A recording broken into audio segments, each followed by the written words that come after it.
Mercredi 20 novembre 2024, mesdames et messieurs, bienvenue sur ce flash d'information.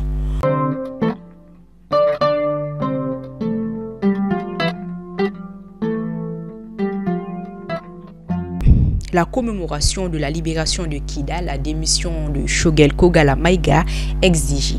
Digne d'un grand rassemblement politique, s'est déroulé ce mardi 19 novembre 2024 au CICB, la commémoration de l'an de la libération de Kidal, organisée par des partis politiques et la société civile dans l'Alliance pour la refondation du Mali. Cette célébration a tourné à un meeting politique exigeant que le Premier ministre Shogel Kogala Maïga soit incessamment démis de ses fonctions après avoir tenu des propos jugés préjudiciables à la bonne marche de la transition le 16 novembre dernier au Palais des Sports.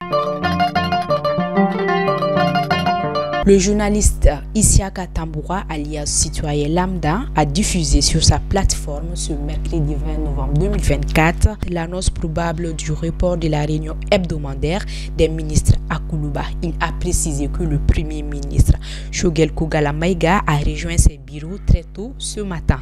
Lui et ses ministres sont priés de ne pas monter à Koulouba. Les raisons conduisant à ces reports n'ont pas été révélées. Bamako, la capitale malienne, accueille le 12e forum des douanes sur la libre circulation des biens dans l'espace UEMOA, un événement qui se déroule jusqu'au 22 novembre 2024.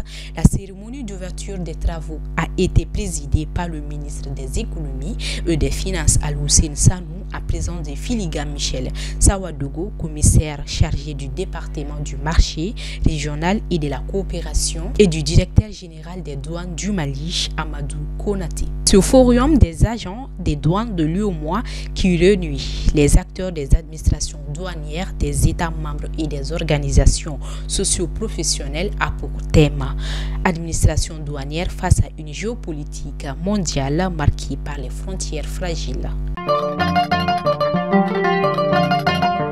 Sport pour la dernière journée des éliminatoires de la CAN Maroc 2025. Ce mardi, les Aigles du Mali ont soigné leurs statistiques offensive en infligeant une correction à l'Eswatini au stade du 26 mars. Les éliminatoires de la CAN Maroc 2025 se sont achevés ce mardi 19 novembre 2024 avec la 6e et dernière journée dans le groupe I où se disputait le second match entre la Guinée-Bissau et le Mozambique.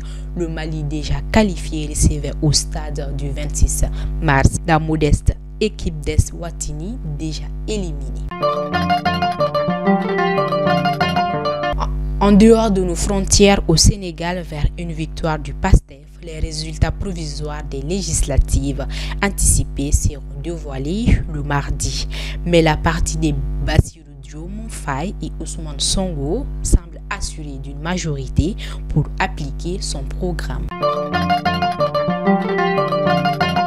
Le gouvernement ougandais a annoncé mercredi une enquête sur la situation de l'opposant historique Kizza après que son épouse affirme qu'il a été kidnappé au Kenya et transféré dans une prison militaire d'Ouganda. C'est ce qui met fin à ce flash d'information, mesdames et messieurs. Merci de l'avoir suivi et à très bientôt.